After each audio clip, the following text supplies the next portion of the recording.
Yeah, I'm Bob. I'm the co-founder of Manus VR, and this is Stijn. I'm the lead designer for Manus VR. Awesome. Yeah, it's great to finally meet you guys. Yeah, I heard about you guys' product last year or so. I think Sebastian had actually heard about you guys since pretty much right when you guys started, I think, right? Something like that? I think it was some initial press release that you guys had that I saw, so I've been kind of following it for a while. Saw your TEDx talk as well, which was very good. That's actually a pretty good leeway. The TED Talk was sort of about, what do you do? So maybe if you guys want to just go into sort of your backgrounds, what you guys are doing at Manus, and the roadmap that's led you, from when you started to here, essentially. So I'm the lead designer for Manus, which is basically means that I'm the head of the design department. So we do the physical prototyping, making the product manufacturable, working closely together with the engineering department on basically developing the product and turning it into a real thing. Yeah, I'm what I did. So I have a background in communications, and I started the ID with two other friends, with my co-founders Stefan and Tim. I've been busy for the beginning of 2014, and we teamed up mid 2014. And Stijn got asked. We got into an accelerator program. I asked Stijn to join us as well. It's a really interesting story on how the first went. He was standing behind the bar of the student fraternity, and I was like, "Hey, somebody told me that you're a good designer. Want to join us, son?" I basically wrote my email address on a beer coaster. So I basically joined after I just graduated from industrial design at the University of Technology in Eindhoven. So it was really like a really good opportunity right away to kind of get working in an interesting new field with a lot of design challenges and innovative stuff happening. And what was the ecosystem of virtual reality around sort of the Netherlands and Europe at the time when you guys were first starting? Was it a popular thing already, or did you just have to sort of spearhead this movement, essentially? We already had Dan Kip was already actually he's now with VR Base Amsterdam, and what we did actually. So I actually started doing this because everybody went mad when Paul Malucki made the first Oculus. Yeah. And what we saw is that everybody started making like other headsets, treadmills, but no one was doing something actually for the hands. Yeah. And I was like, fuck it, I always wanted to do something with a company, and we actually just did. Tim made the first prototype, and after that we started showcasing the prototype. We went to one of the early VR meetups from Dan Kip. It was really cool to see people already working with it and how it started getting off. But everybody was like, "Oh, this is something really good for the hands." And from there on, we got into an accelerator program, and that really kickstarted our company. We got our investment 1 week after the program ended, and then we're talking now about April 2015. About 2.5 years ago. Yeah, and we went to the E3 right away to showcase. The whole team had to make. When we went out of the program, we had a prototype that some of the engineers don't want to talk about anymore, but we made a lot of changes since then, and we showcased it at E3. And for us, it's like planting the flag, like we are Manus VR, and here we are. Yeah. But the ecosystem was really small. There weren't a lot of companies in the Netherlands or in the world even doing VR things. And there wasn't even, I think back then, any hand motion tracked controllers for the Oculus, like the Touch and the Vive controllers. So that was we kind of had to sell not just the product, but like the whole promise, the whole ecosystem around it, because it wasn't very much in focus, and that's really changed over the past 2 years. It's very clearly changed. It's the decade that we're still talking about, the DK1. So it's everybody because that Kickstarter went viral and it raised so much money. A lot of people started going into VR because it started off the next movement of VR. We all know that VR has been around since a long time. It's been actually since the 2000, but if we're looking at the year 2000 till 2012, we see that the systems and the headsets, all the gloves, it's already there, but headsets are like $50,000, gloves are $10,000, and it's not anything near commercial use. And with the Oculus Rift campaign, it really went. But what you see is that a lot of other companies were actually already working behind the scenes. You see, if you go back really long, you see that in 2012, that Valve and HTC actually were already teaming up to start working on the design in secret. And you see that Sony the same. So while the Oculus was the first to go public, there were already a lot of companies working behind the scenes. Absolutely. Yeah, you guys' your story is very, it kind of resonates with me a lot, because it's kind of, the path is very similar, I think, to a lot of companies that we've had, and also our company as well. Like we started around the same time, around 2014. We had the same problem you guys are talking about, which is like okay, headsets are just barely out even, like there's just the DK1. It doesn't even have positional tracking, so we have to create, there's no controllers at all, there's no ecosystem for this. How do we build that? And it's good to see that there are a lot of other hardware companies that have experienced that same sort of timeline and that same sort of challenge, because we're like, that's what we spent a long time figuring out. It's like, okay, we kind of have to build an industry here. Like, you have to build a market. How do we do that? Yeah, and the problem with the market is what you see as well is everybody was saying like consumer VR is going to hit in 2016. Yeah. When it didn't hit, a lot of people were becoming more skeptical, and a lot of people were like, yes, it's actually going to be there. At this point, to some others, I'm being very optimistic. I'm saying it's going to take at least 2-3 more years for consumer VR is actually there. For us, what we notice is that the consumer market, because the hardware it's still too expensive. We can discuss it for a long time, but the video cards are still, they're getting better, but still, if you have to buy a system of about 2,000 for a PC, then you have to buy the headset, the games, and the gloves. Everything becomes still too expensive. And what we noticed is that we've been receiving a lot of requests from business to business. So a lot of business opportunities for us, like for industrial use in the automotive, but like NASA is also starting to work with it. We see a lot of universities. So for us, it was really hard to make that pivot, at least to the consumers, because but we wanted to have your glass. And for us, it's going to be there eventually, but when the market is going to be ready. Yeah, 100%. I think you guys hit the nail on the head completely. We'd spent all of our history, being a consumer controller company, and then we realized that 2016 is not going to be the year, and 2017 even is not going to be the year, and it's going to take some time for that consumer market to grow. And we've done the exact same thing, pivoting more B2B, arcades, that sort of thing, because you're 100% right. We got to make sure that the industry is mature enough to actually be able to release a mass market product like that.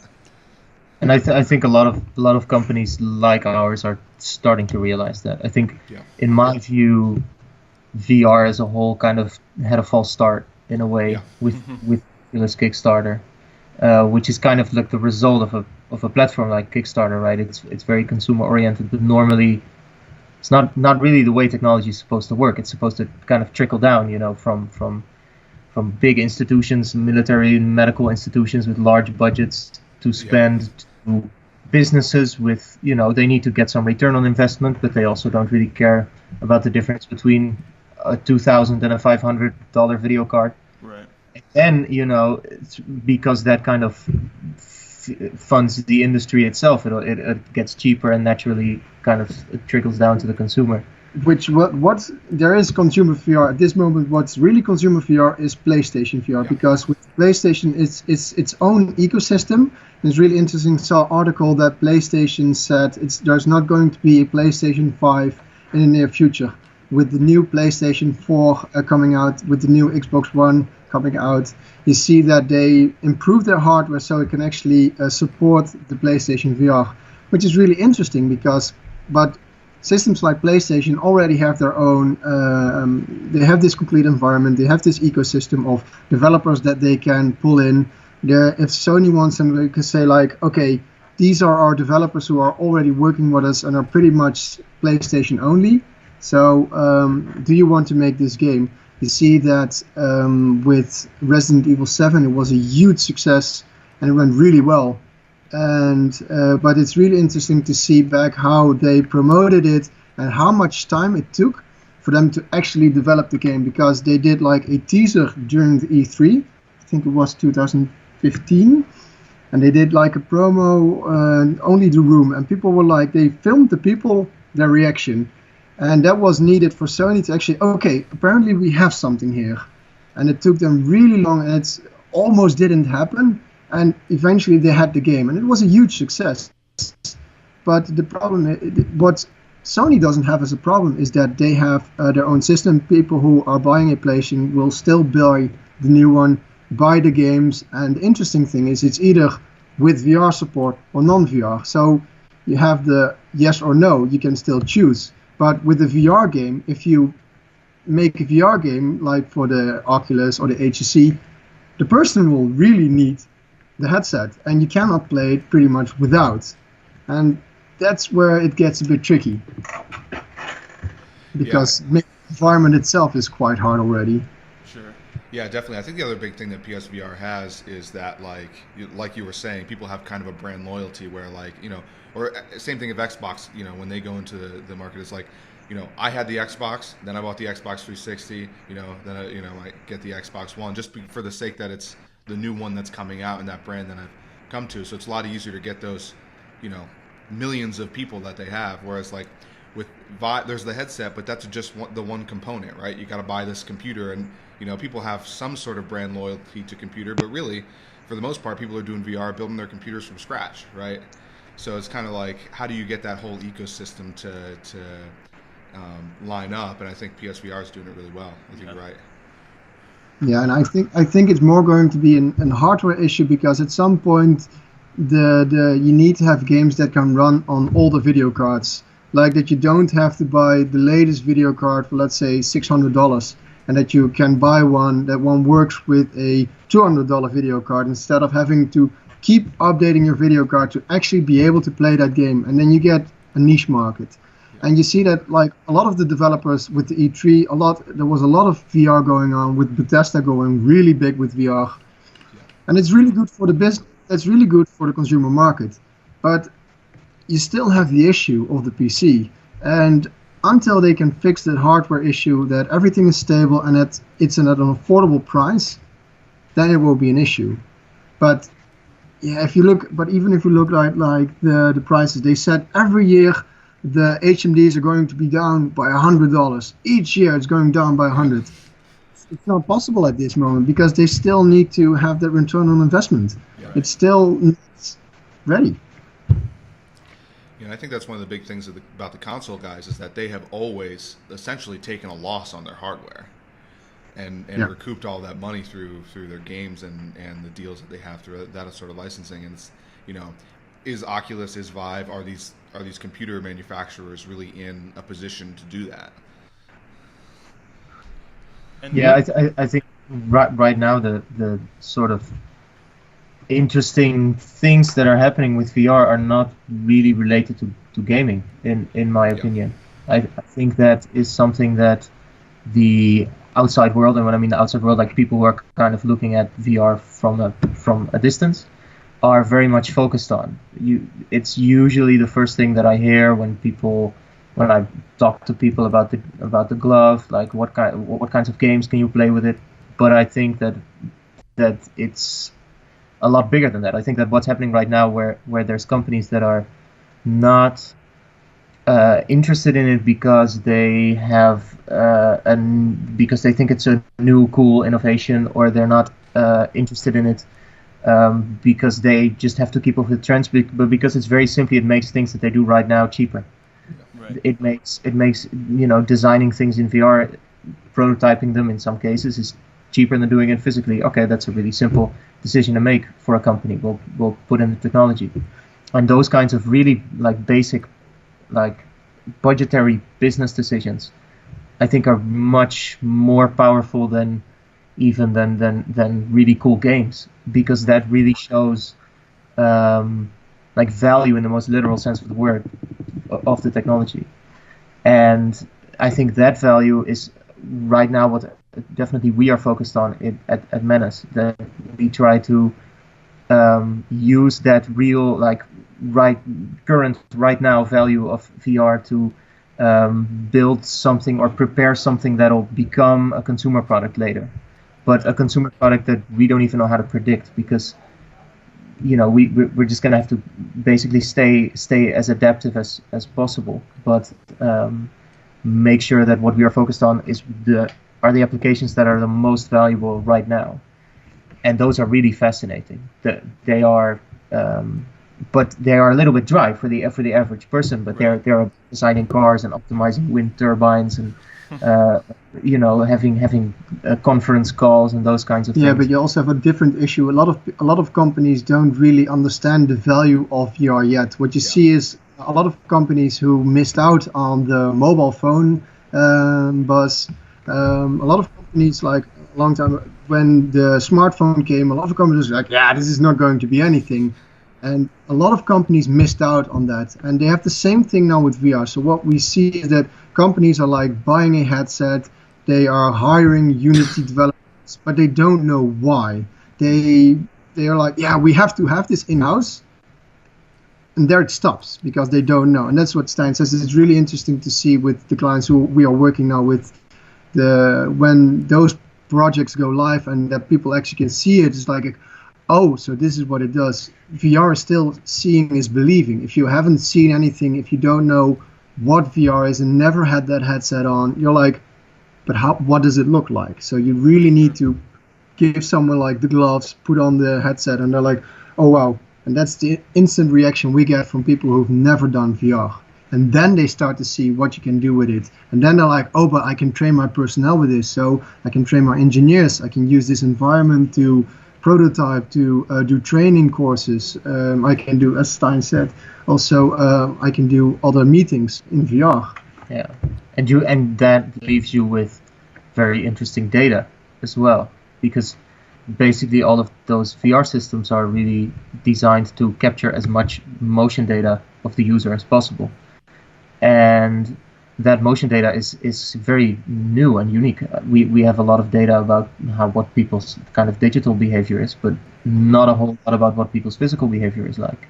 And in very controlled environments, like you want to assemble a product, you want to do surgery, you might want to know what the most efficient set of movements or the set of movements that leads to the highest level of safety are. But when that technology progresses, you could easily seeing it go in a direction where getting movement data from everybody becomes a standard, and you can read a lot of emotion from people's movement data, and you can do a lot more kind of psychological things with that are also very interesting, and in some cases a little dystopian even. But let's just keep faith in the human and the good part of the humanity. But what's really interesting, like what I said, the data is everything. Let's use baseball as an example. You can actually, what is going to be the best practice? If somebody takes a swing, the way his stance is that actually the correct stance? Is he throwing the ball in the right way? If he wants to do a new technique, that's with all those movements, you can capture that and you can look at it and you can say, if you hold your arm like this, you have to do it a bit lower. You have to hold hands like that, and all the data you can use. And you can do that. You can apply statistics to that. So you can get 1,000 of the best baseball players in the world to hit a ball, and say which is best do practice. Like a physics calculation on which way the ball goes and how fast it goes, and kind of create the perfect set of movements. I don't know a lot about baseball. Maybe people who know about baseball might think that to be a bad example, but there's certainly a lot of use cases where that is the case, where when you have really large groups of people performing a lot of movements and reacting to a digital environment, you can start to interpret really interesting things about human behavior from that. I think you bring up an interesting point about, obviously gamers are the early adopters here, and so we're trying to break through that funnel of the gaming industry to go towards these more, having a more diverse range of experiences and capturing data from that.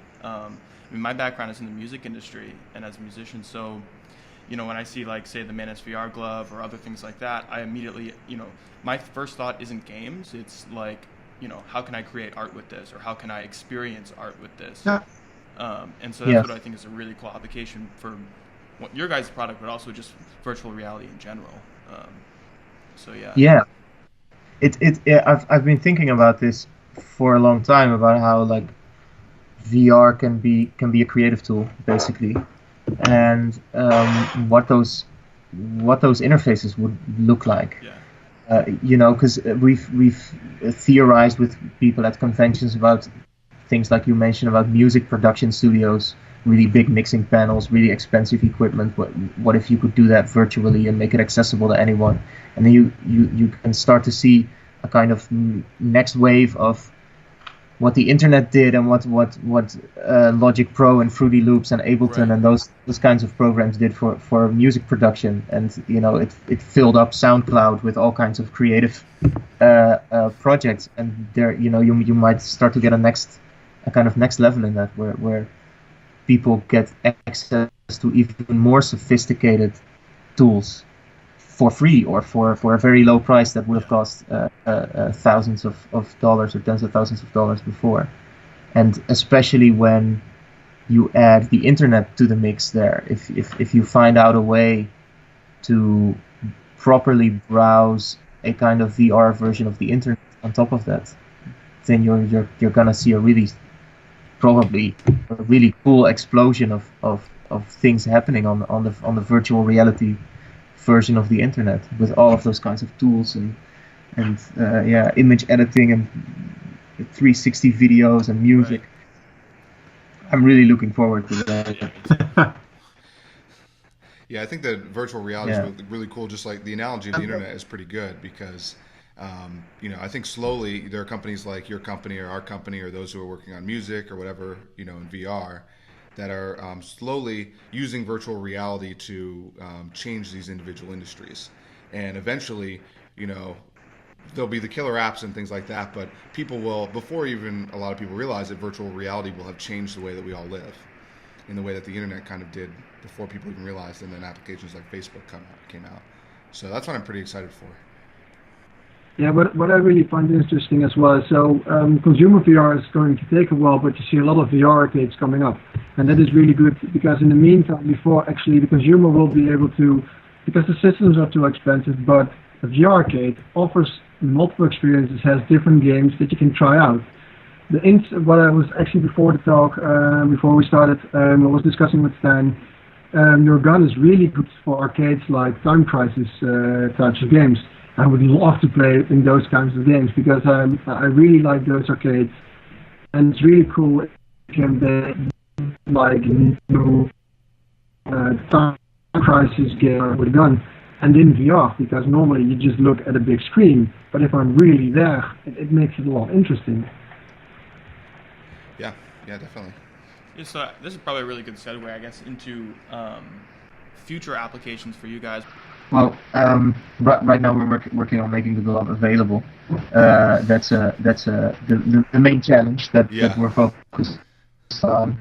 Because we've got a long list of companies that have either pre-ordered or indicated interest in one use, and we kind of want to serve people. In time, we're thinking about the next version and reacting to the market. We try to stay very, very nimble about it. So we cannot honestly predict accurately what the VR market is going to do. I think nobody really can at this point. So our plans basically consist of keeping a really close eye on the current users that we have, and maintaining a good relationship with them, getting as much feedback as we can, and then iterating upon the product and providing software tools to make it easier to integrate, to kind of make the whole process of applying some sort of arm hand presence virtual reality in the processes of your company in any way easier. So that's the big goal. From the sales side, so we started accepting paid pre-orders in March. And since then, we see that a lot of the clients are actually placing an order, even while the product is not available yet. we still see that a lot of people are buying it. But as I said, we see a lot of our customers actually come from business to businesses and enterprise solutions who are looking to integrate it in existing projects and actually make sure that, like for the automotive, they want to have quicker prototyping, new designing. You see that a lot of companies want multiplayer, like being able to have multiple people at the same time using our gloves. And it's really interesting. I do believe that the business to business is going to grow even faster. And with the consumer market, it really depends on quantity, because we really need more systems. We really need more hardware that is available cheaper, like the video cards, like the CPU. Everything needs to be more available, and for a price that people will actually be willing to pay, because we see that a lot of early adopters are paying those prices and are willing to do, and it's really good because that's what we need. But for the mass consumer market to actually embrace it, it's going to take a while, and I really hope that it's going to take a lot sooner, but we'll have to see about that. But the interesting thing with business to business and enterprise solutions is that for us, we are not the first glove to do this, but what we see now is that the people who were always making gloves, they were like sitting on the laurels of their victory, like, we don't need to do anything anymore. We are the only one. You have to pay 10,000 for a glove to actually start using it. And we are disrupting that market, because we see that a lot of the customers we're actually going to big clients now where we are sitting at the same table with a different glove producer, and at the end of the day they are placing an order with us. Yeah. So we see that companies who are already there, we're actually taking away their market, and people are actually placing bigger orders with us. It's really interesting to see that, and as I said, it's really important that the hardware becomes more available. And for business-to-business solutions, you see that instead of having to pay 10,000 for a single glove, you can now get it for 1,000 euros. Instead of having to pay $50,000 for a headset, you can now buy the business edition from the HC for 1,200. And we even see a lot more new systems coming out. With Microsoft is now bringing out their new one as well. You see there are a lot more headsets coming out using the technology of Valve, which is also really interesting. Yeah, I think that's definitely been our experience too, with sort of the enterprise market growing much more rapidly than the consumer market. I saw that thing that you guys had the experience with NASA. You guys worked with them, and that's generally been our experience, right? Like B2B contracts and things like that. In a lot of ways, they end up being the lifeblood of some of these VR startups that are trying to eventually reach mass consumers, but have to sort of make ends meet, but also be able to develop their technology and their products in like a really robust way. Yeah, it's the way I look at it is it's a lot easier to convince one guy to write you a check than to convince a million people to buy your object, and that's what we're experiencing is just based on how the market is right now. Yeah, consumers are also a lot more picky. They want the cheapest, best thing, and companies, they have engineers and people who make things like we are, and they kind of understand, like, okay, I have to try a little to make this work. It's the first version, we can work with this because it makes our project better, and it's kind of more, there's a less adversarial relationship, because it almost feels like that sometimes, between consumers and people who make products. Consumers are really demanding, and they want to be good, and the companies that we work with so far have been more collaborative. Like, we'll get some people from our side over there to help installing it and get some feedback. We stay in close communication, and that's a really good environment to work, especially when you're making things that are very new and unclear for both parties, to kind of have this collaborative starting point with, at the horizon somewhere, a consumer market, and everything is really robust and cool, but we are very much focused on the now at the moment, on the enterprise market, and then more specifically the high end of that market, the people that have kind of the internal expertise there, that are very very very keen on adopting a kind of new technology early, and then we hope to make it more and more accessible as time goes on. We see a lot of our clients, as Stijn said, with the willingness, because they know what's really interesting, because as I said, the glass who've been around for a long time, the clients who we are working now with, they're like, yeah, you are a lot better, you can do a lot more than them, and they are willing to have an open discussion with us, like where we can improve, what are their needs, and through that we can actually bring more. And as what's really interesting is when the big clients are actually using our product, we see, as I said, it tickles down. You see a lot more people buying it as well, because if they are using it, we must as well. And then you get a kind of something like the fear of missing out, because if this big company is working on this type of technology, we should actually do that as well, because there's a lot of competition within those companies, and if they see what the competition is doing with the glass, that helps us a lot as well. And it's not just fear of missing out, it's more like the other way around, almost like courage of integrating it. Right. Actually, getting the sort of courage to take the step to get something new in. People have to kind of take the lead, and then. In my opinion, I don't think that they see it as that, because over the years, I truly believe that we have proven that our technology works. And it's over the years, like working with our partners like NASA, that has helped us a lot in the trust. And so for a lot of companies, this is my opinion as I see it, is that it's not based on let's see how this works. People believe they've seen it and we have it working. Yes, but I was more referring to VR in general. Basically, you're a company and you're looking at, okay, how are we going to use VR in our company to make our work more efficient in some way? And that's a kind of daunting thing to do, especially if you have no expertise there. And if you see other companies kind of doing it successfully, then we hope that kind of works in our favor in the long run. But the issue is still that a lot of companies are not showing the projects on what they're actually doing. A lot of the clients that we have are not really showing what they have. They either wait till like a big event, and then for most of them it's like, crap, we're late, so how are we going to catch up on this? But it's really it's really good to see that companies tend to adopt really fast, and when they actually find out what you can do, it's when the light goes on, like, now I understand, and then they start working with it.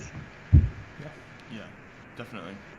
And we're obviously big fans of you guys, been following you for a while. Maybe we can just end off, and we're all sort of pressed for time, but maybe telling our listeners where they can find you, and any last words? You can go to our website, Manus VR. It's Manus hyphen? Yeah, Manus-VR. Always Manus-VR.com. Or just type in Manus VR in Google, and we're always on the top. Awesome. And we have Facebook pre-orders open at the moment, so we're selling development kits right now. Okay. They go for 1,000 per pair. You can buy them, and with various other pieces of software.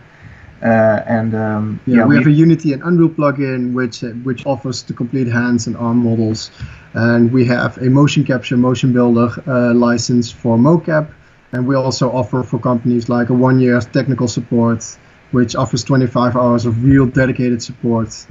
And with that the next shipment is scheduled for the week of July 24th. So next month, everybody who's ordering now will get their order then. So then it's going to get shipped. Yeah. And we have a Facebook page. Just look us up on Manus VR. We're on Twitter, we're on Instagram. So just type in Manus VR and you'll find us.